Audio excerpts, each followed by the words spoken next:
Bienvenue sur la chaîne Ambassadeur pour Christ TV. Aujourd'hui nous vous partageons la révélation de Jésus-Christ donnée à la sœur Rachel Mechala de la Zambie. C'est une révélation traduite de l'anglais. Comment sera le monde lorsqu'il sera placé sous un nouvel ordre mondial? Si vous avez entendu parler du nouvel ordre mondial à venir, sachez que ce n'est pas une histoire, mais quelque chose qui va être mis en œuvre très bientôt. Dans cette révélation il n'y avait pas de paix sur la terre. Chacun devait obtenir un sceau ou marque qui montrait son acceptation de ce nouveau système qui était appelé le nouvel ordre mondial. J'ai vu beaucoup de soldats de l'ONU des différents pays. Ils travaillaient tout comme un seul homme et devaient s'assurer que tout le monde était soumis à ce système et recevait la marque de l'acceptation de ce nouvel ordre mondial. Ce sceau est la marque de la bête. Les soldats ont été envoyés après tous ceux qui ont refusé d'accepter la marque.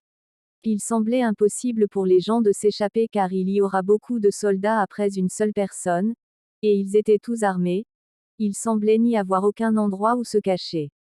J'ai vu une fille qui essayait de s'échapper aux soldats, et elle se cachait à l'intérieur d'un bâtiment, mais d'une manière ou d'une autre, ils ont découvert très facilement où elle se cachait. Je ne sais pas comment ils ont fait cela, mais il n'y avait ni repos ni paix pour quiconque n'acceptait pas ce sceau d'acceptation de ce nouveau système mondial. Préparons-nous pour la venue de Jésus-Christ maintenant.